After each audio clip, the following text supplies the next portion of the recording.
नमस्कार छात्राओं, आज मैं आपको DC7 इस विषय के अंतर्गत अकाल और उसके बाद इस कविता का अध्यापन करने वाली हूँ। यह कविता नागार्जुन जी की है। नागार्जुन, इनका मूल नाम वैद्यनाथ मिश्र था।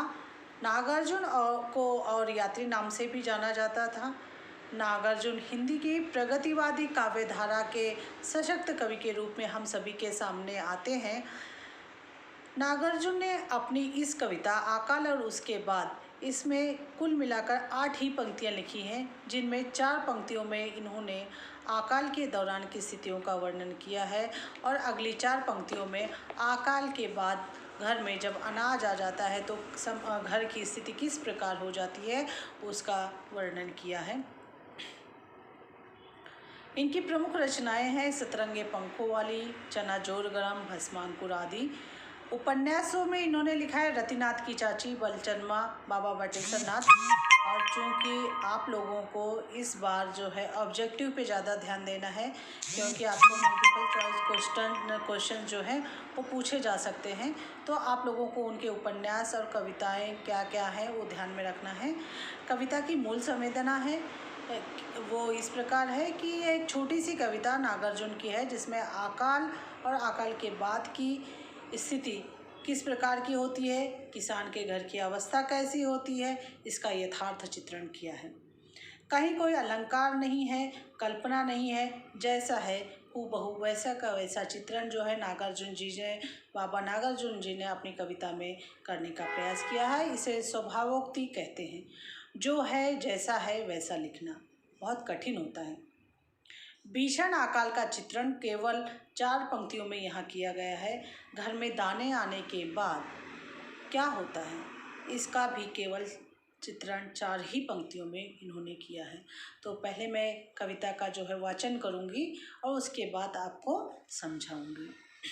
कविता को लयात्मक पद्धति से भी हम पढ़ सकते हैं।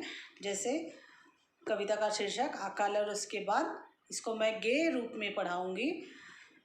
कई दिनों तक चूल्हा रोया, चक्की रही उदास, कई दिनों तक कानी कुतिया सोई उसके पास। तक धिनक धिन धिन धिन तक दिन तक दिनक धिन धिन धिन तक। कई दिनों तक लगी भीत पर छिपकलियों की गश्त, कई दिनों तक चूहों की भी हालत रही शिकस्त। तक धिनक धिन धिन धिन तक दिन तक दिनक धिन धिन धिन तक। दाने आए घर के अंदर कई दिनों के बाद, धुआं उठा आंगन के ऊपर कई दिनों के बाद। चमक उठी घर भर की आंखें कई दिनों के बाद, कौवे ने खुजलाई पाखे कई दिनों के बाद। तक धिनक दिन धिन धिन तक दिन तक दिनक दिन दिन दिन तक। तो यहाँ पर 4 पंक्तियों में बड़ी बखूबी से नागार्जुन जी ने अकाल का चित्रण किया है कि कई दिनों तक चूल्हा रोया। चूल्हा रोने का तात्पर्य क्या कि चूल्हा जला ही नहीं, अर्थात चूल्हा रोया। यानी चूल्हा कब जलेगा, जब घर में अनाज होगा, किसान कुछ खाना बनाएगा, खाएगा, घर के लोग कुछ आनंद रहेंगे, तब तो चूल्हा जलेगा। लेकिन घर में अनाज ना होने के कारण क्या है, ना तो अनाज, चूल्हा जला और चक्की रही उदास। गेहूँ चावल कुछ भी है नहीं तो आदमी पीसेगा क्या। हाँ, तो चक्की भी उदास रही है। और कई दिनों तक कानी कुतिया सोई उसके पास। जो गांव में घर में क्या है होता है कि एक रोटी कुत्ते के नाम की भी बनती है, तो एक जो कानी कुतिया बेचारी, एक तो एक आंख से कानी है, बेचारी गरीब है और उसका भी पेट क्या हुआ है, यहाँ पर भरा नहीं है, तो बेचारी चूल्हे के पास जो है बैठी हुई सो रही है। कई दिनों तक लगी भीत पर छिपकलियों की गश्त।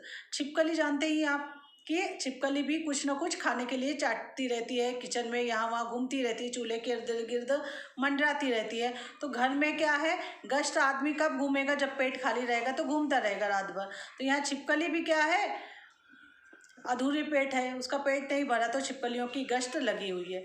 कई दिनों तक चूहों की भी हालत रही शिकस्त। घर में अनाज, चावल, दाल, राशन पताई जो रहता है उसमें क्या है, चूहों का भी तो हिस्सा होता है ना, वो भी तो आते हैं कभी कभी, अपनी जो है क्या है, अपनी भूख मिटाने के लिए खा लेते हैं, कुतरते हैं। लेकिन घर में कुछ है ही नहीं, एक अन्य का अनाज का दाना है ही नहीं, तो चूहे की भी क्या हो गई, हालत पतली हो गई, बेचारे शिकस्त खाए हुए हैं।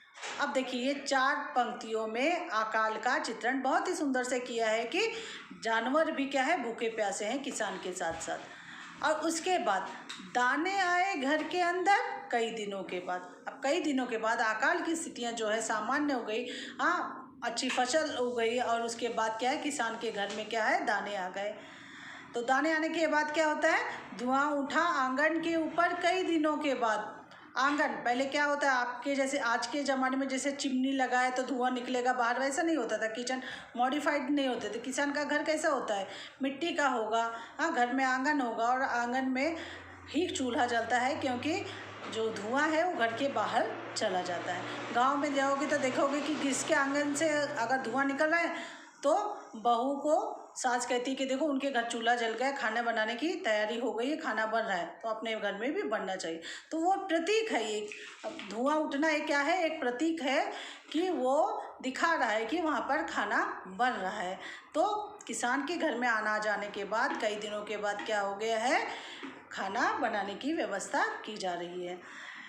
चमक उठी घर भर की आंखें कई दिनों के बाद। सबके घर में, सभी सदस्यों के घर में जो है उनकी आंखों में रोशनी आ गई कि आज खाने को तो कुछ कुछ अच्छा मिलेगा, बहुत दिनों बाद भूख हमारी जो है भाग जाएगी।